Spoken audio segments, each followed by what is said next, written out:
We finna check out Big Meech's first interview. I seen a little clips of it with I forgot my man right here. The context that viral clip that's still viral to this day. He got a few songs. I think he from Detroit. Vezzo, V's Iceman or something like that. We're gonna tune in and see what's happening. Yeah, Big Meech. I like Big Meech. Big Meech got morals, principles. He a stand-up guy. He the only guy that sold dope for 20 years, did 20 years in the feds, and now he out. And still out to be alive. And he still look like he ain't miss a beat. So you gotta give it to him. He still look good. He still look like Big Meech. He got his weight up, still got his braids. When last time you was in that motherfucker? I ain't never been. You never been at MGM? No. Get the fuck out. Ain't no way. Never. You never been to MGM? I was hitting the What about Green Time? All Stars and all that. Never been to none of the casinos. Damn. Well, it wasn't the same vibe or something, was it? It wasn't nowhere near the same vibe, but I wasn't in none of that shit. I wasn't you say in you was straight at All Stars. I was at All Stars, Sting, shit like that, you know. Was y'all tearing the Sting and All Stars up and shit before y'all told Magic City up? What? Nah. Probably, what was that, the Black Orchid? We definitely saw All Stars, but All Stars came along after Magic City. You couldn't even get a girl, like, this is when you learned you had to get your money up to get certain business to dance with, because a nigga have her all night. Yeah. You got the Detroit niggas in one corner, LA niggas, Chicago niggas. Nigga find shit in cup. Yeah, they have it's $20 a dance, so they dancing all night. It ain't like today. You throw $1,000, this dance 3 songs, and if you ain't going no more ones, then she ready to go. $40, $50 slip, she done ducking all night. Yeah, you get her $1,000, then you good for the whole night. She ain't going nowhere. She with the moving on. She ain't going nowhere. You know, so like this shit is different now, and then the girls can't dance today. Now they just bounce their head. Except for the ones that on the pole. That's when they was doing them pole tricks. Man, they was doing everything. You know, White Chocolate had the best pole dance. So, yeah, that I had ever seen. Tell me this though, right? How the fuck did y'all come up with Making It Rain? Because the ones was garbage. The ones and the fives was garbage. But how the fuck did that happen? I'm gonna give it to you. The ones and fives was garbage. You gotta remember, I done heard another big time dope boy say that too. I'm watching them movies, they had trash bags. Mexico. Yeah. So, back in the day when we first started fucking around with the Colombians, they won't take no ones and fives. So when you getting 100 bricks at a time, you don't get in front of 100 bricks at a time, you gotta keep all the ones and fives. Oh, now, shit, the jewelry store not gonna take, they're gonna take them only so many times. Right. Then we try and walk around with hundreds and 50 so we don't look like drug dealers. Yeah. So you definitely don't want to go, just take $5,000 in ones and put like that shit looks stupid. And see how long it's gonna take, because they got to understand they gonna count it. They ain't not gonna weigh it or none of that. They're gonna count one for one to make sure. Up to $5,000. And so it's only so much cars and jewelry that they'll let you have. Meech, I can't take no more. Meech, T, I can't take no more ones. So now you stuck with them. So you look up, we got garbage bags full of ones and fives. So guess what we can get rid of them at? Strip club. They pay their bills, we pay for the kids, look out for the kids, everything. Do that. So if I got $350,000 worth of ones and fives, we're gonna go throw the $350,000. So basically Making It Rain was giving back. Damn. Right. Right. And finding something to do with Look at the Chamber Brothers. Yeah, they had, Look at the video they did. I remember that video. In the 80s, and they threw the one. What we gonna do with all this? Yeah. We just gonna throw it back, give it back. We just gonna give it back. Okay, that's because that's Detroit way. That was our era. So now you make it, you turn it into Make It Rain, but they don't understand it's a method to your madness. It's 2 things that you're getting out of it. One, I'm getting more clientele. They like, damn, this nigga just threw my reel. You know what I'm saying? I'm trying to get out. Yeah. You can't beat them joining program. Mm-hmm. You know what I'm saying? Then you got the girls, you done bless the girls. You got them dancing all night, you throwing one showering them with money. Now the next man like, shit, I gotta get my money together. I already know what kind of girl she is. And that shit built the brand They up. built the brand. They passing the word around. I mean, how many strippers you Yeah, feel like Meech. whose lives were changed, like put through school and A lot of. Cause that's back when girls were stripping because they down there had to. Yeah, that's back when a girl may be going to college in Atlanta and be a good girl. Yeah. You know what I'm saying? Be a good girl, nice girl, but she can't get the extra. You know what I'm saying? She can't get a little bit to just stay floating. Like, you know, a pizza is a big deal. Well, if you buy the girls pizza that stay in the dorm or something, you know, flex like that. let alone getting them to cut the line for the club and all that. You know what I'm saying? Like that all that type of stuff was a big deal. Yeah. You know what I'm saying? So I turned around and we just took and man, we take care of so many, it's too many to count. Yeah. You know, but I'm grateful that God had put me and my people in that position. And no question. You any of them ever like tapped in with you like, damn, thank you, I appreciate you. God bless you. You did a lot for me. Yeah, you got white chocolate, OG India, sugar, honey, strawberry. Who was your favorite stripper back in the day? Shit, white chocolate. I gotta see the chocolate. White chocolate, white Shout out to chocolate. white chocolate. Yeah, white chocolate. Tap in with us. We gotta see white chocolate.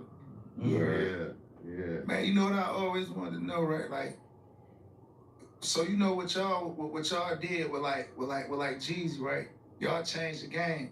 Y'all made us realize because me, Peasy, all us, we came up from having a movement. You know what I'm saying? With the music. And when I say having a movement, just niggas just sticking together, going to the clubs together, going to niggas shows together. We all moving together, moving on one accord. And that recipe came from watching them Smack DVDs, watching y'all, you know what I'm saying? And what it did for Jeezy career. Was that shit strategic? I mean, it was organic like that. It was organic. It's like, okay, at the end of the day, Jeezy family. And he was a part of that life. Yeah. Okay, so in him being a part of that life, like we might be sitting up counting a few $1 million. So he'll bring the That's my guy. CDO. Jeezy, that's my nigga. Man, Chopper just died. this, that, and other. So while we count money, we listening to it. We got And money. then I pick out my favorite. What it do, pimpin'? I like number 1, I like number 10, I like number 16, you know what I'm saying? Stuff like that. And so we're gonna play this tonight at the club. What was that moment you knew like that? This nigga done took the fuck up. We really Everybody was singing the words to that shit. In Majesty, before we even pull up, when we pulling up, stuff like that. I down there had tears in my eyes. I'm like, we really finna make it. How did you bump into Jeezy? Jeezy, actually, I knew one of Jeezy's cousins that was in the game, but Blue had brought Jeezy in. Oh, okay. You know what I'm saying? That's really how he got in. Blue had brought him in, you know, on subscription. Yeah. Yeah. So he brought him around, but it wasn't until I was finna go to jail that I knew that they had any type of animosity towards each other. You know what I'm saying? Yeah. Blue used to be like, man, I told you, you should sign him, you should have signed him, you should have signed him. At the time when Jeezy was unsigned, I was dealing with the double murder. You see what I'm saying? Yeah. So I had got picked up. I only did 26 days in the county jail on Wright Street for that double murder. Then I got a bond. The only person to get a bond is double murder. Yeah. Being charged. I got a bond. And when I came home, he had already signed. He signed a deal with Bad Boy, Boys in the Hood. And for the Boys in the Hood thing. And DJ Drama came to me and said that he wanted to do the first visual and everything with the big CD. Yeah. So I had gave Jeezy the Ferrari. We did Trap or Die. Trap or Die, nigga. Because we had already did. My girl Streets was of boy, Toronto. cut that thing, The cut Trap- that music yeah, the Trap or down. Die. I gave Drama, he'll tell you, that's the most money he had ever received at that time. Man, you know, that's the first time the world, like, in Cut real that life, music watching down. a nigga, like, you know, you ain't say too much, but or the world, in real life, felt like they watching a nigga live they raps, like, and that shit was like the coldest shit on earth, bro. Like, and then, you know, we from Detroit, like, we can differentiate between bullshit and Real and fake, you know what I'm saying? And that shit had the city on smash, cause it's like, man, this nigga different. Like, he rapping about something different. And then we watching them DVDs and just seeing niggas moving as one, a unit. Like, you know what I'm saying? Like, And I wanted to kick that off just to ask you about, like, you know, I feel like a lot of I pay attention to words. I pay attention to who a person is. Like I always looked at you like the intellectual guy. You know what I'm saying? You know what I mean? So like, I feel like a lot of people took out of context that viral clip that's still viral to this day when you were saying it'll never be another like this. I don't think you was talking about like, you know, whatever. Right. I just felt like it was more so about a brotherhood, but I could be wrong. I mean, like, no, unity. No, that's part of it. Of course, for one, it takes a special kind of person to bring dudes from different places together and make them move as brothers. And a lot of that come from the leader doing everything that he didn't ask everybody else to do. There was nothing that I asked them to do that I hadn't done. Yeah. And they knew it. Was it always a Pacific guy you look for when you go to East City? I would tell you like this. The guy with nothing that know everybody is the one. It's the one. Dang. You know what I'm saying? Break that down a little bit. And the reason why I say the guy with nothing that know everyone, like I ain't never heard of that. he's the guy that maybe certain guys that's big in that city may have running around doing certain things and moving, but he never get his due. And you know, that's what I seen a lot of, no matter what city I went to. You know, your right-hand man don't got shit. Yeah. All my niggas look like my right-hand man. No matter where they from the day ones to the ones that just got on board. So it's a difference. I want my dudes, my people, period, to enjoy the same things I enjoy. Yeah. You know, maybe you can't do it to my extent, but you can do it. Yeah. You know, I could turn around and run out of money and be like, hey, let me get $50,000. Yeah, nigga got it. Huh? Yeah, right, he got it. You know what I'm saying? They, man, when you gonna give me that back? You know, or he don't got it, so I can't ask him. So, you know, when I say nothing, it's like, those be the ones that know everybody, just haven't had the chance. They just need the right opportunity. I know certain dudes in my family that everybody used to put a gun in their hand, because they know they gonna get out. Yeah. Right?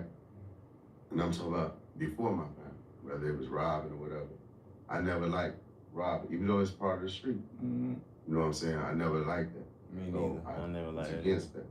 Yeah. So I always used to say, and I remember Gucci did a video back in the day on Smack DVD. He was like, Blue tried to get him in. He was like, Big Meech, I told Big Meech about you, but he said, man, you be doing too much robbing. He said that in the video. I never forget.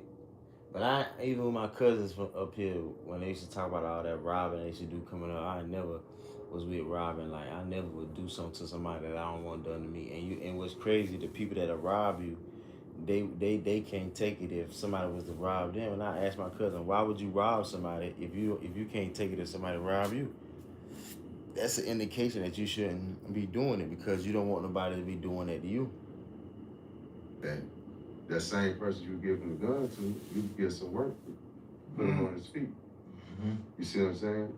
And I did that, and the dudes that did get down like that turned into millionaires. Turned them into bosses.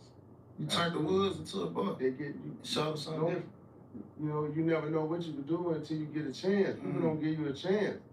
You know, that's what's wrong with people that's in charge, people that's on top. They don't want to give you, I want to keep you up under me, so I keep you broke. Yeah, nigga gatekeep being competition with the niggas I ain't got to compete with. Right. My people gonna stay up under me because they want to stay rich. Yeah. They want to try to be wealthy. You know what I'm saying? One day, so they want to be able to do the things that I do. You know, and I'm gonna make sure that I'm not gonna move to the suburb, but I got to come to the ghetto and get you every day. Yeah. No, we all live in the suburb. You know what else separated that shit from everything? Because, like, for you, it was more so, like, you wasn't just trying to motivate the niggas that was around you or motivate the niggas that was moving with you. It's like you was intentionally setting out to motivate every young black nigga in America every time you spoke. It's like you wasn't talking to the homies that was around. You was talking to the rest of the world. Yeah, because you know, it was hard at first. The thing about the Smack DVD to come up, the raw reports that we did, like, we not, you know, I'm not no actor, and we was raised to kind of stay away from the camera shot. Yeah. But times was changing at that time. And it's like, since I couldn't get the big record exec to come down to the streets and see me, You brought the streets to them. brought it to them on the DVD. So Smack was around us and he was catching all the moments, and like those moments was raw moments. It's not like I had time to write something down, but nothing scripted. Everything was straight from the heart. Right. Everything was straight from the heart, straight how I feel it. And so what I did is I learned how to talk about some of the things that people may think about us. Yeah. The questions they may have, like, oh, I bet they blow all their money in the club. How? How? I got $8 million worth of cars. You know what I'm saying? Yeah. I got $8.5 million worth of cars. Yeah. I got 3 or 4 homes and condos in 7 states. Damn. What was your favorite place to be at? And just kick it at. Man, I like each place for different reasons. I stayed in Houston and Dallas. Damn, he said he had 3 or 4 homes in Dallas, outside 7 Dallas. different states. I stayed in LA, stayed in Atlanta, lived in St. Louis since '91, Birmingham, Alabama, and Orlando, Florida, and Miami, Florida. And spent a lot of time in New York because I had a team in the Rucker 2 years in a row. So I kind of kept. Damn, I ain't never know that. Yeah, No record team. yeah. Jason Terry played on my team. Oh, that shit Jason fire. Terry and somebody else. It take a couple of my people to remind me of some of the people on the team. That's fire. 2 years in a row. We kind of brought the Rucker back. It was kind of fizzling out a little bit during that time. But you know, Fat Joe and them still had a team. Jay-Z still had a team. You know what I'm saying? Their team was always an exception. It was that real. But we made it, you know, we took care of everybody down there, get everybody some food, don't care what team they like or want to see win. So New York had embraced us. You know, we didn't have nothing to worry about in New York. And the same thing when they would come to Atlanta. We got they back there, had to worry about getting robbed or none of this type of stuff. So that was a beautiful era. Do you feel like the rest of the world was sleeping on Detroit niggas and who we was? Oh, of course. And our character, what kind of niggas we was, like how we was moving, our mentality, just being stand-up niggas and knowing something. You know, Big Hurt, was doing good as far as Detroit music. But it's just so many things that gave us a black eye. You know, like they made it hard for us because you gotta understand, we're the best hustlers in the world. There's more stories about Detroit, the city of Detroit, and Detroit hustlers than it is New York. They got Shit that ain't never been told. They got 13 million people in New York City. You know what I'm saying? You got all different ethnicity, and you talk about the Detroit hustlers because the things that we did that stood out. And one fact is how young we all were. And go anywhere. You know what I'm saying? And go anywhere. I think that's what started that whole, that whole term, like Detroit niggas go everywhere. Yeah, we go everywhere. That started. When I first went to Atlanta, they was like, Rick, talking about Maserati. Yeah. Oh, them niggas knew Maserati, Rick and the A? Yeah. They knew Maserati, Rick and the A. When you went to the A, niggas was asking about Rick. About Maserati, Rick. Them niggas knew about Rick in Atlanta. Yes. Back then, before the internet, before all this shit. Before all that. Before a fucking cell phone. 1988. Word of mouth. That's 1988. Them niggas knew about Rick. That's when you had a cell phone, you was selling dope. Yeah. Damn, that's fire. That's fire. Not even to get back off topic though, right? But I was thinking about some shit when you had mentioned like how Fat Joe, them had and Ho had the Rucker team and shit, right? But then we talking about just Detroit niggas just moving around and and putting on and representing. I want to ask you something right real quick. Mm-hmm. Man, when I was a kid, I heard a story about a video shoot, right? It ain't no negative shit, about a video shoot. I heard one of the biggest artists in the world, to this day, probably the biggest artist ever, pulled up in a Maybach, right? You came to the video shoot and you pulled up in a bigger Maybach. put up. And throw Holmes home, have Holmes fucked up. You know what I'm saying? I want to Yeah. say his name, you know what? Yeah. No. Is but, that real? That No, happened? it was true, but Hove had a 6 deuce. He had a 6 deuce, gray. It was cool though. He had a platinum, that was his color, that was his thing. He had a platinum 6 deuce. Yeah. I had 2 though. I got 1 6 deuce, black and burgundy, 2-tone, and then I had 1 57S, which is a 57 special. Yeah. All white, only white one in the country. Yeah. Yeah, only white. So he had the bitch over there. You pulled up 2 of them bitches. So we pulled up 2, 1 on each side of him. They said nigga asked, man, who the fuck her is this? Who shit is this? They like, yeah, it's Meech shit. Fuck my nigga whole stun up. Fuck me up, man. But that's one thing that the world embraced about us is that everywhere we go, we spend money and they love it. Yeah. I'm talking about, I don't give a fuck what side of Detroit you from. Just Detroit people, Detroit things here. They love our girls because our women is hustlers. Yeah. You know what I'm saying? They always, they just not anything, Yeah. And they ain't going for anything. Right, and they ain't going for anything. And then the men always, we feel like we on vacation. We brought money to spend and do our thing. We want to be remembered. Yeah. And that's what each and every one of us from the city want to be remembered. Right. So we leave a mark everywhere we go. It'll be a good mark. It's not like, them Detroit niggas came down here shooting up everything. Yeah, trying to kill everybody. Like, that was never our way. Our way was more player. You know what I'm saying? Yeah. Our way was always been more player. We want the notoriety. We want to be known as them ones. Is that why they call it Detroit players? Somewhat. Yeah. You But I gotta. feel like niggas knew at the same time, like we ain't looking for nothing. We ain't ducking no rape. No, like, we definitely ain't ducking no red. Yeah. They know that. They Yeah, know I how feel we like get they out. know. Like, niggas running around there empty-handed. You know what I'm saying? Mm-hmm. So they know what time it is. But the thing is, we always got that respect. It wasn't like, that's a Detroit nigga, I'm a robber. Yeah. They like, nah, I ain't running up on that nigga. How the fuck you meet Jacob?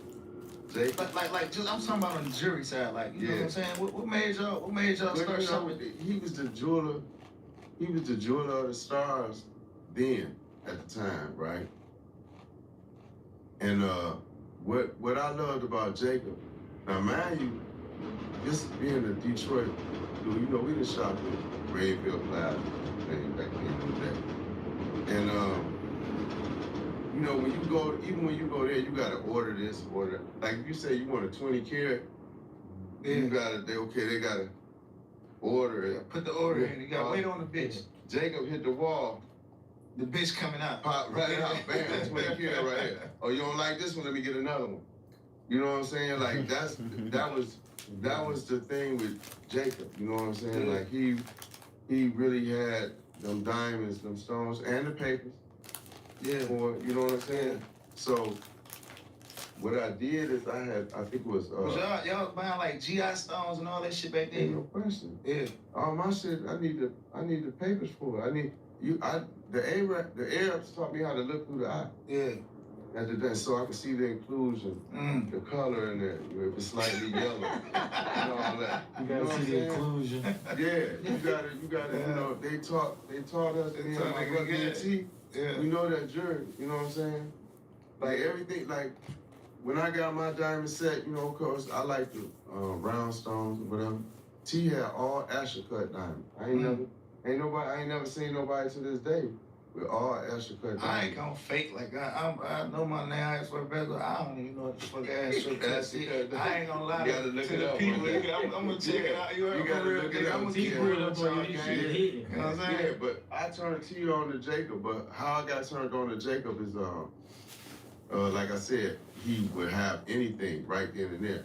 And what I did is I bought a 10 karat, I bought a 15 at first from him, but it was kind of yellow. So I brought the 15 back. Like, nah, this ain't it. Yeah. I need that. And he got me a 10, real clean, and the paperwork to go with it.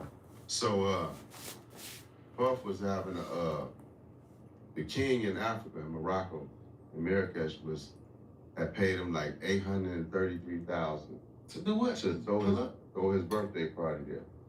He paid him $800, and I seen the check. He paid him $833,000 to do his birthday party over there. He sent 2 planes for all Puff friends, one to Europe and one to the United States. And so everybody who got on the planes went for free. They didn't pay no ticket. That's fine. None of that. So, you know, we was on, I bought Puff, I was the only one bought a gift out of the 2 planes. For Puff. I bought him a Chapar. How you want Puff get that tight like that? Well, we had mutual friends in Atlanta. Yeah. And like around the time where before Big died, some of my homies, Crips was around them, D-Mac and them. Yeah, They Mansfield, yeah. right? They Mansfield, Crip, D-Mac, B, all them. So K Wells, he had Worldwide Entertainment, but he was managing Lil Zane and all that. Oh, okay. So they really turned. Puff would always see me out because he messed, you know, of course, Kim Porter from Atlanta. He like, who the fuck is on? Right. Yeah. So that's how it really started. And then that nigga had one of the best birthday parties I had ever seen one time. Was it fuck with the one you had with the lion at that bitch though? No. Nah, he it did. wasn't. But he had a bad motherfucker. That bitch is a move. He had mermaids and shit. He had motherfucking bitches sitting in the aquarium. So you had your shit after that party? No, way after. Because he did that party in the Was 90s. that party what motivated you to like, no, my shit? That kind of motivated me to start theming my party. Yeah. I can't say that. It motivated me to start having themes. That shit, that shit was like, that shit was important for y'all then, like, but this shit gotta be a vibe. Everything gotta be a vibe. The whole club gotta have fun. Everybody gotta have fun. We can't be the only It's gotta be niggas. something different. It can't just be. They gotta remember this shit. It's your birthday and you gonna have a regular night out at the club? Yeah. But just more people? Yeah. You gotta do something different. Yeah. You know what I'm saying? So that was important to me to just have a motherfuckers paying, motherfuckers that had to pay for liquor and shit. Everything. Motherfuckers didn't pay for nothing. It's all I had bad. over 5,000 people at that party. Damn. I seen that bitch on the DVD. Tip performed at that bitch. Over 5,000. Tip popped out on the run out of no liquor? Nah. Back then, I would have probably been the first one with a champagne deal because I was messing with Rose Perrier Jouet for money. And what happened was, when I was on house arrest, I was on home confinement. I had a label release party when I first got BMF Entertainment. You know, the license, the LLC and all that shit. When I first got that, I had Blue do it in LA for me. And so I couldn't go to this party. We did it at Centennial Park. You know what I'm saying? Yeah. And I had a wall of an ice wall with all Rose Perrier Jouet in that ice wall. And you know, Blue performed, did some Jeezy perform, Baby D, all of them, you know, perform. I couldn't go to the party. I came out at 6 in the morning to the hotel where we had the after party. Yeah. Which was the Western, which used to be called the Swiss Hotel. That bitch was a move. Yeah, that shit was like they always gave me the presidential suite, the governor's suite. And we go out there, have as many people as I want up there, and all that. So I ain't gonna lie, Meech, you turned a lot of niggas up. You made a lot of niggas stars. You made a lot of niggas notable, credible. Bro, don't even let Meech talk. And I'm saying, I'm talking about on the entertainment side, period. Like, you know what I'm saying? Like, I didn't even really, Fab, my homie, not like, I fuck with Fab. I know you probably don't mean I wasn't really listening to Fab at the time, because he was making a lot of songs for the ladies. But when I heard him on that, we getting money over here, not even just the song, I heard the song on the DVD, and niggas got the raining in that bitch. So I'm like, damn, dog, really is nice like that, you know what I'm saying? So it's like, that BMF wave is what got me on Fab, and I feel like a lot of street niggas, with Detroit, I can't speak for other cities, you know, because you can't discredit a nigga like Fab. He a real lyricist, like, you know what I'm saying? But I feel like you laid the blueprint, like, even to this day, like how you say, you know, my thing was to get on camera, motivate the trenches, motivate motherfuckers and all that. And if you really think about it, what do a nigga gotta do right now to this day in the new millennium? What a nigga gotta do? Get in front of that camera, talk that shit, make this shit look good. There's no way I thought that 21 years later, we'll still be talking about Spank DVD and Raw Report. Because that recipe, you gotta understand, niggas laid the blueprint. Yeah, that was the groundwork. But did you know then, like, this shit gonna be the blueprint 20 years later? Or you just was living and just doing you? Yo, one thing I did know is that you could never erase it. It's like doing a movie. Yeah. So somebody gonna keep that, but somebody's gonna see the value in it, even if it ain't you. Yeah. You know what I'm saying? Look, I got this. And that's what just so happened the internet came in. You know what I'm saying? So now that brings everything to life. Just like when I was talking on the phone to this one dude, I didn't know he was recording, but it sounded like an interview. Yeah. But I didn't know he was recording. What you I'm talking just about? talking to him. Cavario. That shit that went viral? Yeah, the bill went viral with me on the phone. Doing some and I was just saying how you supposed to spend 20% of what you got coming in and stuff like that. Because I'm giving them the real game. Like, you know, it's easy. We make this shit look good. We make it look easy, but it's hard work. Yeah. You know what I'm saying? It's hard work. You know, we done ran into many roadblocks. You know what I'm saying? But I just felt like the more money I get, the more I become undeniable. You gotta let us in. Yeah. Like they tried to put a rumor out one time. Oh, them niggas go in the club, they beat niggas up, fight. What nigga want to come in with $3 million worth of jewelry on? Fighting nigga. And fighting the motherfucker. Like, come on, man, you got a motherfucker. I step on this toe, say, man, my bad. I know it's your bad. Now we gotta make him the party. Yeah, you know what I'm saying? Now we gotta be the party. Yeah, now we gotta make you the party. You know what I'm saying? You know, it be stuff like that. Like we don't do nothing disrespectful. Like I said, we're a superpower. Yeah. So we know who we are, what we are. So we're not really going out looking to start nothing. We trying to get in here and get on the bras. You know what I'm saying? And have a good time. Yeah. I'm paying all the DJs, every DJ in Atlanta during that time, except for what you call it, that's not here no more. What's the boy name from Fernando? Fernando, long live Nando, man. Shout out to the Coalition DJ. Yeah, man. Man, I'm talking about. I used to pay all of them. Here, play that. Yeah. You used to have the club. Used to be like, look, Meech, we're not gonna play all of the stuff y'all want to hear because after y'all shit go up, y'all gonna want to leave. Right. Yeah. The whole club gonna leave us all. Yeah. You know, it had got real bad. Like the last 2 years, 04 and 05, it had got bad. Then, not to mention, Benzino gave us a Source Award. I ain't know that. Yeah, we got y'all went to the awards, right? we went to the awards. They got us a movie. Right? Yeah, that shit was like Trina was hosting, and that was the one that they did some type of tribute to Jay Prince, Suge Knight, and Russell Simmons. That's So and then I met Tego Calderon because he was sitting right next to me. Was that a bad light that he put on you by giving you an award? Like giving you too much light? No, I think that he, you know, at the end of the day, as much stuff or information that it is out there about us, the feds kind of kept a lot of, because we was too much. You know, and I think the feds kind of downplayed a lot of stuff dealing with us. Yeah. You know what I'm saying? That people don't even understand. They ain't want y'all to look as big as y'all really was. Right. You got people that sit up and say, oh, well, they had a drug amount. I think it said something like 495 keys, something like that. And like 200 of them, J-Rock got caught red-handed in L.A. So he got that. So basically that would put us around 295 keys. So you got a certain podcast like, well, I don't think they really had that much because they only got caught with these. This is the only keys that they caught up. Because we wasn't getting caught all the time. Niggas moving right. We wasn't losing loads. You gotta think how long y'all run was. Right. They had this shit figured out.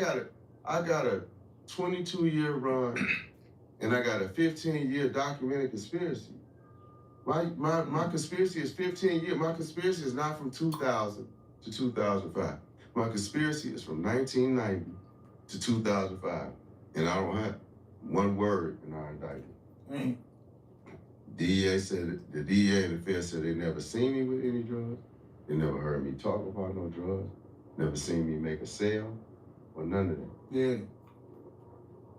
And I signed for 30 years. I just see you balling. That's it. That's why I said balling can't be a crime. Like, you don't charge him, oh, he got too many cars. What did I do to get the cars? You gotta figure it out. Prove that shit, yeah. Right. What the fuck? You know what I'm saying? So a lot of stuff that they was doing to me, personally, like, people didn't understand. That shit was more so out of like, you know, every generation, or, you know, probably not this generation, but start from your era and even back then, it's always like influential black men that them people look at like leaders, and it don't even be about what the fuck they doing. Like, it might not even be about the drugs or the money or the parties. Yeah. They don't like, they didn't like influence. You see what I'm saying? But the influence, and you think that was probably the biggest part? That played a major part, along with me showing that you could get away with it. That it was the right way to do wrong. Yeah. That's besides my influence, because the influence definitely plays a part. Cause you gotta think, it's so many niggas in different states, different sets, Crips, Blood, probably GD, with it all, you know what I'm saying? And right. Niggas is getting along. Niggas is showing each other love. Niggas is rocking with each other. They getting the best results. Come on, man. You getting the better results. And they look at that shit like, man, you know, know that's what our city always been. We've had, our city always been, we get along when it comes to the money. When it comes to getting the money. The only problem with our city is we had hate just like everybody else when it comes to these females. You know what I'm saying? Dudes fall out over the female. Tender. Some dudes tender dick, some dudes pillow talk.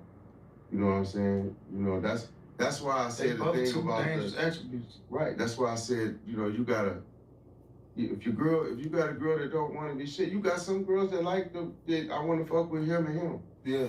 Or I want to fuck with the whole crew. And we keep them around. You let them. It's not a problem. Like, we don't look at her in a bad. She get taken care. Now, certain girls wish they was her. Yeah. Then you got the one that hey, this is my main one, or this is my main number two, whatever. Right. Niggas know who off limits. Niggas know everything. Right. You know who off limits. You know what I'm saying? Like, and if you can keep it like that, and that was surprising. Bro, won't let Meech talk. Like, but even with our crew, and we never had no issues over girls. But I know who the tender dick dudes is.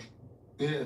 But y'all bid off them niggas though. Right. To their face, right. You know what I'm saying? Right. So it's still love. Right. It's still love. So, like, if you can get a group of men that can get that out of their system, then that's one recipe for success. You know what I'm saying? Like, it's big when you gotta find all the ways to get along, to stay together, instead of finding any reason to fall out. Yeah. To fall apart. Yeah. That makes sense. You could change anything. You wouldn't change shit with Nothing. Not even in 20 years. Yeah. Because it was a hell of a learning experience. I say that all the time, and I always gotta say, like, I ain't trying to sound cool or trying to sound fried and burnt out, but wallahi, bro, prison was the best thing that ever happened to me. Going to the feds was the best thing that ever happened to me. If I would not have went to prison when I went, I would probably be in jail right now for way longer, God forbid. I appreciate that shit. If God asked me right now, if he say, look, Vezzo, I take this shit back, redo it, would you do it? I would say no, in a heartbeat. The best thing that ever happened to me. But you might not be you. I wouldn't have learned a lot of shit. I wouldn't have grew mentally. I wouldn't have understood a lot of shit. You know what I'm saying? What it is to be a real man. I was still moving like a kid, moving like a shorty, thinking shit sweet, not understanding how these people work. And it took for me to go to the feds to even become more strategic with how I move and more disciplined. Because one thing about the feds, both of y'all know that the feds is political and disciplined. Certain shit not flying in the feds. Niggas gotta go up top 30 days for not having their paperwork. A nigga not walking no certain yard at all whatsoever if that work ain't straight, for one. And a nigga can't put that on no nigga without having no proof. And a nigga that put that on a nigga, he gotta go up top for saying that. You can't even say that in the Fed. And guess what? Yeah. If y'all don't send them up top, then we gonna send the whole crowd top. We gonna run all y'all up. All y'all gotta go. Cause y'all let this nigga put this allegation on. You can't do that in the Feds. And that shit showed me so much structure. And I implemented that discipline and that structure that I learned being in the feds, I implemented that shit in my everyday life. You know what I'm saying? You know, I did most of my time out west. Yeah. Out west and in the northwest, heavy politics. They ever had you in the USP? Yeah. Oh, they ain't in never. Lewisburg. You was in Lewisburg? I was in USP. That shit's so fucking political, ain't it? Yeah. You was in the smooth I program? was in the smooth program. When it was 18 How long months. they had you in the smooth? 2 years. Get the fuck out. I did 3 total. I did 9 months waiting to go in the hole, in the shoe. And then I did 2 more years in 23 and 1. They put niggas in the smooth program that they feel like got too much influence. How that shit, ain't that way? It's, like got too much influence on I'm the gonna tell you the yards. criteria what they used to say. I was in Atlanta shoe in 2011 when I crashed. I crashed with the DC dudes over at Jessup. But my influence was so strong on that yard that they told me and they asked me, my right-hand man was Big Fry from West Palm Beach. He like 350 pounds. Mm-hmm. So the incident we had with the DC dudes, it really wasn't an incident with me and them per se, because we both have respect for each other. Yeah. I respect the DC crowd, they respect me and my people. But it was a dude that was from Miami/New York. Basically, they wanted to beat him up and do some things to him. Yeah. You know what I'm saying? Yeah. And they knew that him and I was kind of on the outs. Mm-hmm. But again, just like the one situation I had just told you about, I couldn't see letting them do nothing to him. So when they swung on him and Fry got in the middle of it, I told him, get your shoes on. He was out on the back. Get your shoes on, let's go. Yeah. Put his shoes on because he was waiting to play volleyball next. I had to put my shoes on, we going to the gym. He swung on the first DC nigga, he seen, and like 3 or 4 of them rushed. Yeah. So I started slanging niggas off of him. So it was like one of my mans from New York, one of my mans from Savannah, and me was the ones that was really fighting. Yeah. But it wasn't no cameras in the gym. And then we had the door, so the DC dudes couldn't get out without us leaving. Mm. So it was a 5-minute move, just so happened. But when we finished fighting, Fry was like, "No, I'm finished." I'm like, "Fuck no, I'm going to get the night." You know what I'm saying? Yeah, because these niggas ain't gonna play fair. DC So we all racing down the sidewalk, walking as fast as we can, to try to get back to the unit. I got a couple of dudes that's I'm cool with in my unit. Like they're like, "Damn, Meech, what's up?" I'm like, "Man, hold up." Yeah. Go get my shit. So I give them shit and then pull up on them like, "Man, the man's was on some bullshit." But long story short, they blackboxed me and Fry. They asked me, "Did you want them to go the opposite way of you or with you?" I said, "Don't, I send them with me." So we go to they blackboxed us, didn't tell the region or nobody, and shot us straight up to Atlanta. 4-hour trip. When we got there, of course, I had my way. I had a cell phone. Yeah. In the shoe. So I'm talking to my people. Man, look up SMU Lewisburg. My mama called crying. Yeah. She was crying. Every woman in my life at that time was crying when they talked to me. "Oh my God, why are they sending you there?" What they sending you there for? Because it said the smooth program is for the most violent, disruptive inmates in the FBOP. That's just another word for most influential. Yeah, that's what they're saying. So, damn, it's lawsuits though. Damn. On it. It's lawsuits on it where police didn't kill. Because they throwing motherfuckers down the stairs and shit. You got black box handcuffs on behind you. You can't catch yourself. Yeah. You got it behind you, so you can't break the fall on your face or nothing. And however bad you are, you the worst of the worst, they put you on the third. Because it's blind. Lewisburg is one of the oldest prisons next to Atlanta. So it's blind spots. You know what I'm saying? Can't see. Right. I feel like they do that shit on purpose. They make sure they got some blind spots. Oh yeah. And then we gotta, not saying that anyone is deserving of that kind of treatment. But that's like ordering your food. That's like cussing out the person in the drive-thru that gotta fix your make your food. Yeah. So why you gonna cuss the CO out when every time you leave out the cell, you gotta put your handcuffs on. Mm-hmm. And he gotta bring your tray, the food and everything. You know what I'm saying? Yeah. They cut the water off in 5 minutes. You gotta shower in 5 minutes. I've been to the shoe. I know Yeah, how that and shit they'll work. tell you cuff up, and you don't cuff up, they're gassing you. I know exactly how that shoe works. So you know that, like I had to do that for 2 years. I did phase 1 and 2 at Lewisburg, and I did phase 3 and 4 at Florence, Colorado. USA. But what the fuck was the smooth program? Like they said that shit the worst shit ever. They disbanded it now. Oh, so it's over with. Yeah, ain't no more. They changed. So who ran in the shoe? He got on an ADX. Oh, he was an ADX. That's what I'm thinking about. ADX. So now that he got 88. the pardon, he should be somewhere in the state. Got it. Yeah. You know what I'm saying? Because he got to still get a government. He needed a special pardon, which is called a governmental pardon. Right. That's a pardon from the governor and a pardon from the president. So he got the pardon from the president, but he ain't have a pardon from the governor right now. He get that, he home. What's one of the craziest days you've seen in your life, man? This shit, wow. The craziest day, you know what? The craziest time I seen in there is when them people start getting, when K2 wasn't K2 no more. Oh man, that Tunchi. You seen niggas have an episode of a Tunchi, bro? What? Nigga, I watched a nigga fight a trash can in that motherfucker, bro. I see the devil. Yes, nigga. Niggas running around naked. Man, all them kinds of episodes, shit like, little bro, them episodes off the Tunchi, that shit is real. Man, the motherfucker, man. Man, I was seeing that standing up rocking like this. Standing up rocking, but you know me, leaning over you that like, man, what the fuck? Like, that shit was weird as hell, man. Like, some real weirdo shit. We ain't let none of our homies smoke the Tunchi. Man, we ain't really like them up, that. putting them at the door. Yeah.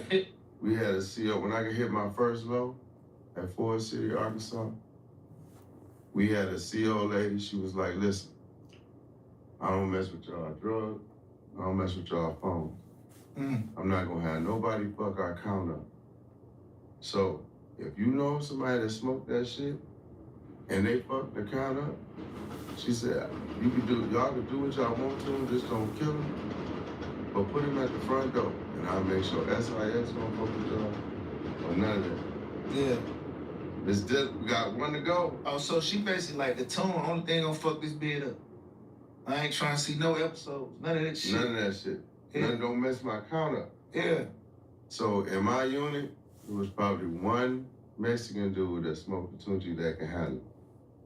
Right. No, I know a couple niggas that can handle it. He lay back on his bunk and can handle it. And when I got to Forest City, like, I remember 2 people had died already. So they was taking it serious, but it was I'm glad I wasn't the type to be deaths. trying Then drugs. before I left, it was 2 more deaths. It's be trying drugs. You know? So the I ain't know that. I ain't know like the Tunchi and the K2 is basically different. 2 different things. I thought K2. I thought Tunchi was just a nickname for the. Nah, it's the K2. the thing is that people start putting anything on that paper. So you can tell, but people start swimming on the floor and licking they throw up. That's one of the famous moves. And I used to we used to video record them and be like, look, like I ain't used to using a drug that I can't do in front of a woman. Like I can't, we can drink, we can smoke some weed. Yeah. You know what I'm saying? Like I can't. Y'all had white lightning in that motherfucker. What? That white lightning is Man, that I was shit. the king of white lightning, man. That shit, I was the king. My nigga Blood from Bounty Hunters, man. Shout out to B-Thing, man. My nigga Blood from the Hunters out of LA, bro. That nigga was the coldest nigga with the white lightning, man. Yeah, listen. I used to, man, that's what helped me pass a good time in that motherfucker. That white lightning. And then, you know, it got to where, you know, they really don't like you to drink because, you know, a lot of dudes can't handle it. Yeah. And they get on the CO. Oh, yeah. You know what I'm saying? Yeah. And so a couple of officers been killed behind dudes getting drunk and all that type of stuff. So they really don't, that's something that they don't really like, okay. But one thing about me, I think I was known for drinking and known for getting everybody around me drunk. Yeah. But I kept everybody in line. Yeah. You gotta understand that's something that I'm just used to doing. Like, you don't start acting crazy because you got a little liquor on you, else you ain't never drinking with me no more.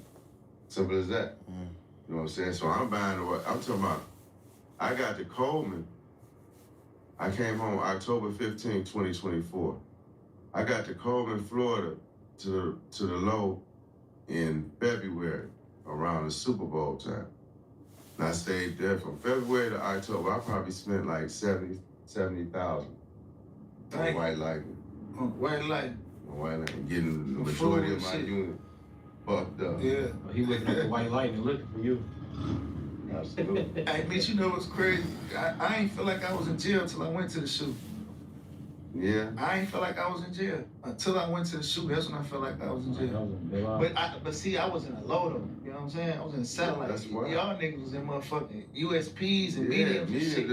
Listen, when that door locked, you in prison, man. Yeah. When that door locked, you can't go out there and get you no ice.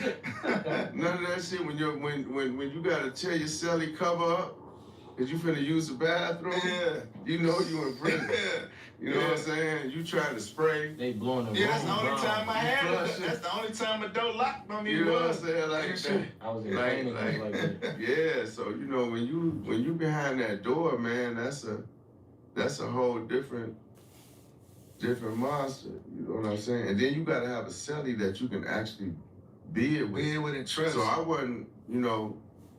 wasn't taking any celly. Yeah. You know what I'm saying? And like I never told nobody as far as administration that I was a crip. Yeah. But I was on gang time. Yeah. And that's why niggas even love and respect me more. Like, damn, dude, on You gang. still on gang Yeah, time. I'm on gang time. Yeah. You know what I'm saying? Because it's rules and it's politics. And I like that heavy politics. And I know that we ain't no hot motherfuckers in our car. Thanks. You see, some people harbor motherfuckers, they got money. Oh, he got money, so we ain't trying to let no. Or a nigga use you. You know what's crazy, right? Like I'm a real Muslim. Like I'm a real Muslim. I've been Muslim way before I even got indicted. Like I've been Muslim. You know, and I take my deen serious. Like, you know what I mean? My wife Muslim, my kids Muslim, right? But when I got to jail, I was on Detroit time because it just felt like a lot of niggas was running with the Muslims for the wrong reasons. Yeah, they can go by their attribute instead of their name. So we can't pull that work. Yeah, the email used to always talk shit to me, bro. Because all this spaghetti. Yeah, what you want a dean? You want a doing? Or hey, look, bro, it is what it is. Right. Niggas got bad names. I can't be in this bitch on Muslim time. I'm gonna pray. I'm gonna do what I gotta do. Child molesters and everything. Everything. Yeah, I couldn't do it. I couldn't do it. Man, you been in that bitch. Man, you was in that motherfucker for what? 18, 22? Dub. 20. You did a dub straight? I went in 37, came out 57. God damn. That's a long motherfucking time. Yeah. Man, when my stupid ass got out of jail, bro, I posted my motherfucking paperwork on the internet. My Uncle Cat called me and said, nephew, what the fuck is you doing? I said, what you talking about? Like, man, take that stupid ass shit off your Instagram. I'm like, shit, man, I'm just letting niggas know. You know, they say any nigga hot. When you got a name, you turned up, you automatically hot. Before I went to jail, niggas thought I had a case I didn't even have. I ain't got no co-defense. I got a stupid ass gun case. You heard? Niggas saying a nigga hot before I even got there. I immediately had my paperwork. Ooh, wow. So when I get out of jail, though, right, I post my paperwork. My uncle say, bro, take that shit down. I'm like, what's the problem? Hey, you know what he told me? He say, nephew, you did 18 punk ass months. I did 20 years. You don't even got the right to say whether you hot or not. Yeah, that's fuck is you talking about? I swear to God, my Uncle Cat told me that shit. I swear to God, man. That's Shout out to the dog, man. And he right, you know, because, you know, a lot of, man, I'm telling you, when you've been locked up them 20 years, let me tell you something that go on. And this is personal. You got a lot of people that may have like life sentences or 50, 60 years in that motherfucker. Like my man Mike Nitty, you know, shout out to Mike Nitty, he had 55 years. Nobody. You don't got life, but he don't got 20 either. He got 55 years for non-violent case. Non-violent drug case. He ain't got back yet? No, they ain't gave him nothing. God damn. Listen, you got people. And like, even with me having 30 and some lifers that I ran into first that was showing me how to be it, man, that's a hurt feeling when you getting ready to transfer to another yard or you finna go home. Cause they look at you like family, and they done got so. You have some lifers that like to be standoffish because they don't want to be too used to, because they gonna hate to see you go. You know what I'm saying? They really gonna hate to see you go. Like, damn, man, you going home, and we've been being together. Yeah. I ain't never going home. Yeah. You know what I'm saying? There wasn't nothing like what was going on now, to where you got hope. Yeah. You know what I'm saying? Yeah, I was in the jail. Every nigga had it out there. Yeah, you got hope now. You know what I'm saying? But back then, just learning how to be it and seeing dudes that felt like they were never getting out, and that was kind of old men or older men at the time. Man, that's a hurt feeling, man, when you can't tell them motherfucking number that you praying for. Man. And that's all you got. Not to cut you off, you had a man's in there like, yo, Ace Boom Coon, like, damn, bro, I'm gone, bro. I had a, not so much at the lowest level, but at the low, I got a partner named Chico. He did time. He started out with my brother. He from Orlando, Florida. And Chico got 38 years. Chico drove up here from Orlando, Florida, met a Colombian on Telegraph, I think, on Telegraph. The Colombian was supposed to have 10 bricks at 11,000 a brick. Chico had 11,000, enough money for one. That's all the feds needed to lock him in. It's some money. He could have had $1,000. As long as he had some money, because the feds can't front no work. So that's why if you in the game and you really know, like, oh, these Colombians coming, they're gonna drop a bag on me. Okay, as long as they don't ask you for no money. Because now when you start doing business with money, that's when you can run into the feds.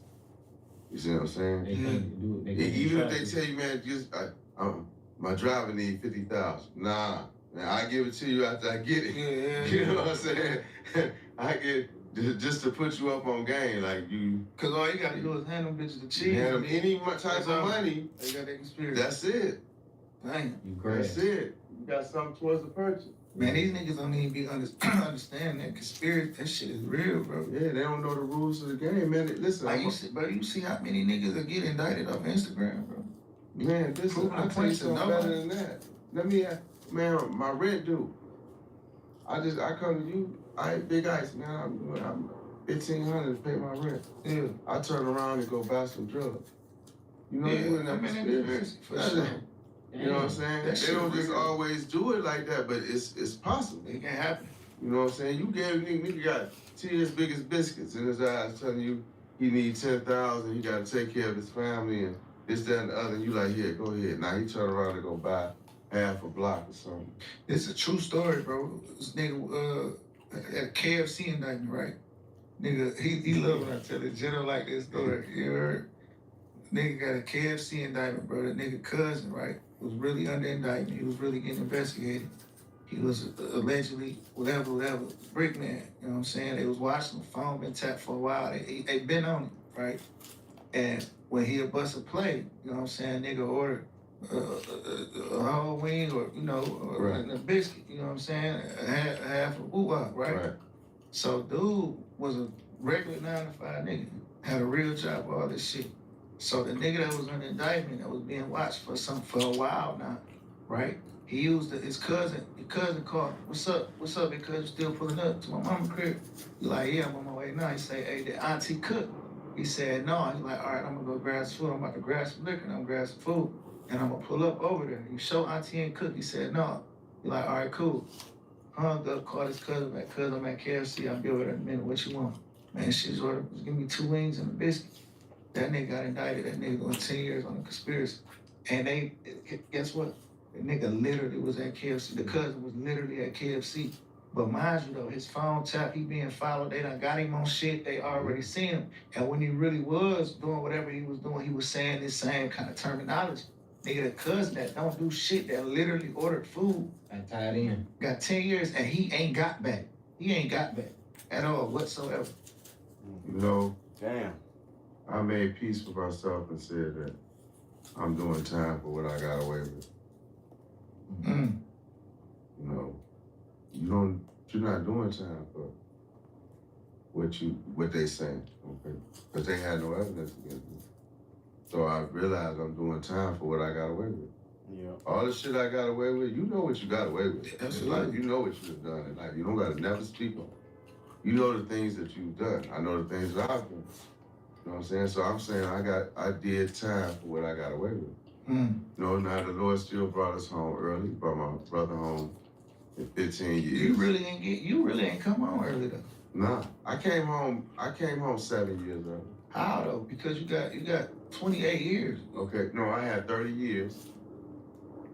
Now what happened is we had not before the first step back. You had the First Amendment, I think that was the 782. But what they did is my brother was a category 1. A category 1. So he got 68 months off on the 782 amendment. Mm. I took my time because they didn't want to give me 68 months off. So I took my time before I filed the 782 amendment. Now, which was all drugs minus 2, right?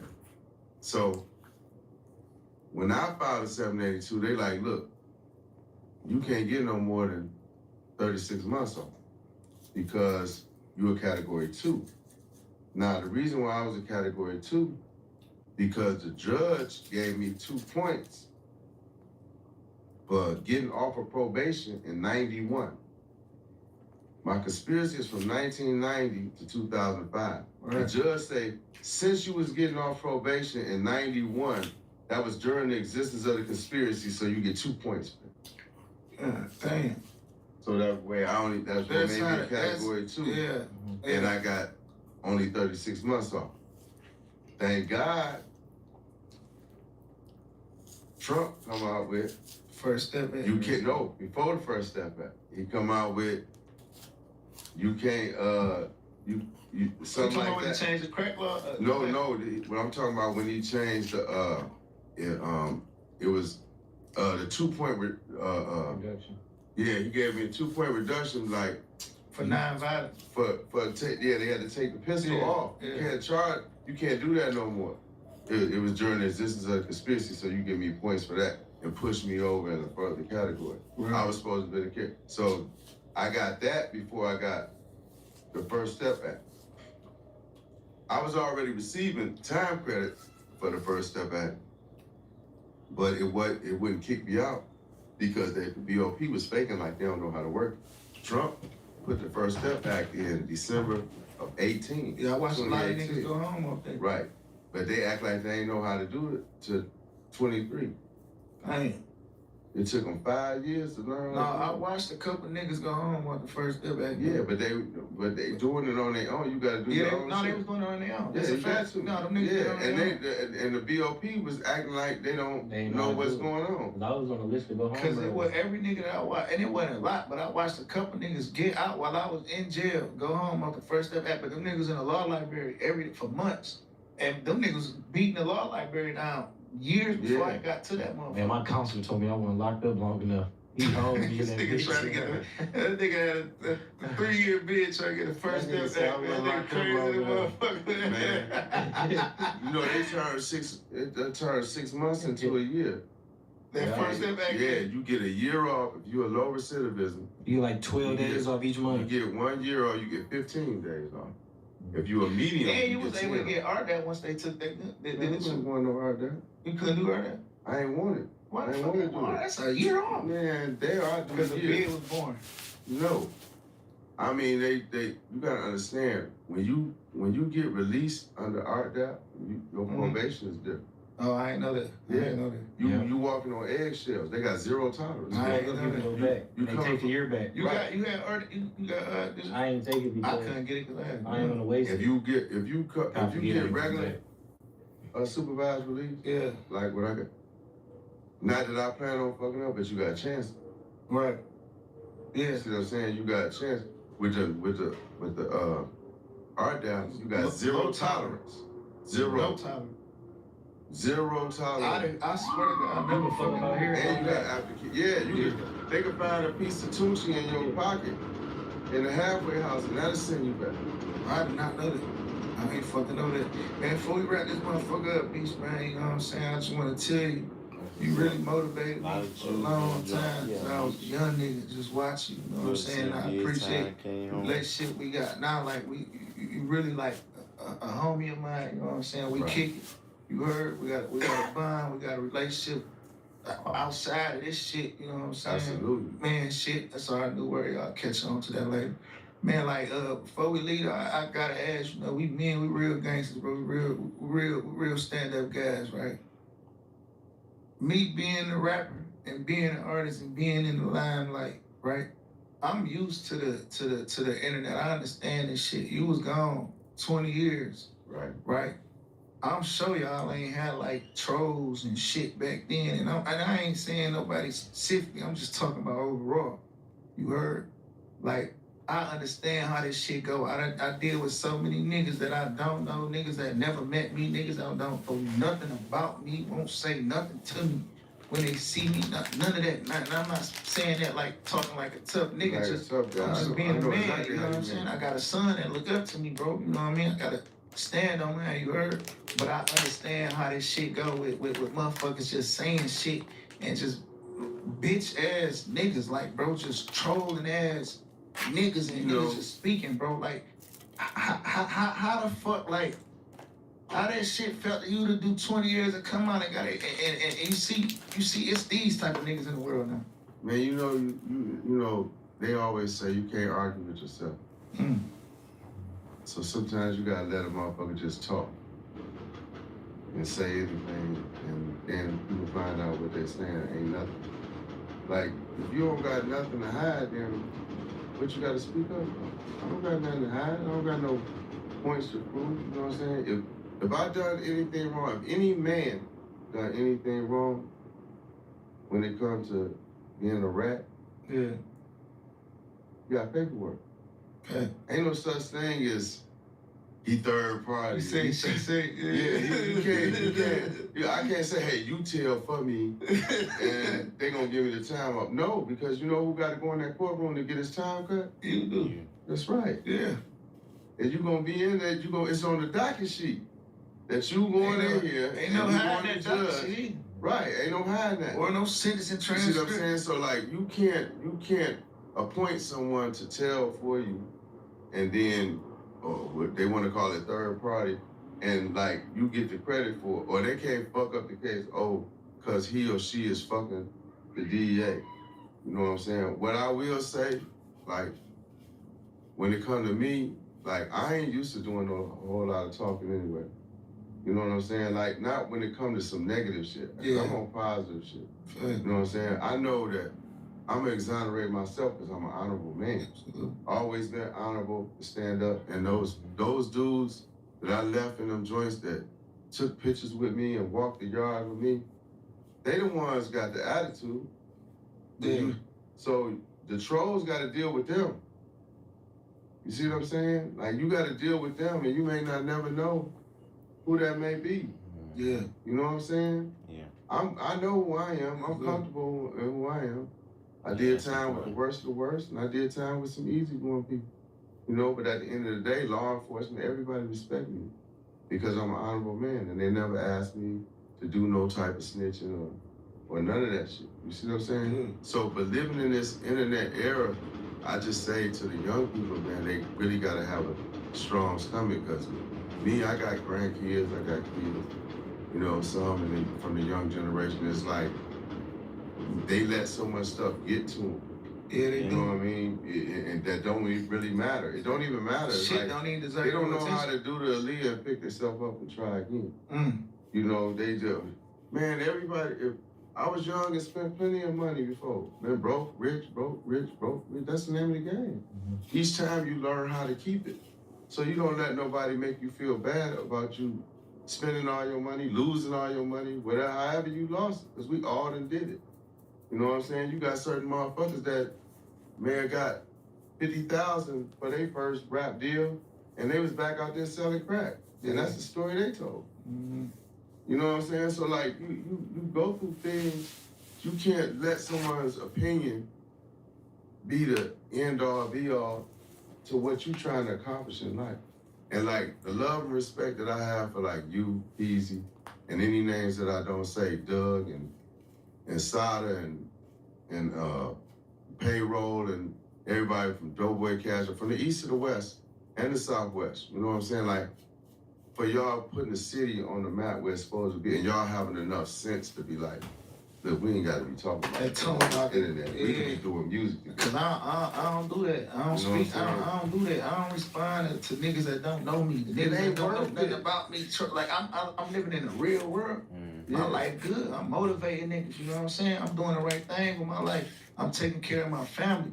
I'm giving the trenches hope. I'm giving my people hope. I'm building businesses in my community. I never thought I'd never be able to do that. There's so much positive shit going on, and there's so much love in the real world. You know what I'm saying? Yeah. The internet is the internet, but in the real world, it's real love. Y'all motivated me, Peasy, Babyface, right? To see y'all music come on that computer, that was something that I never thought I would see.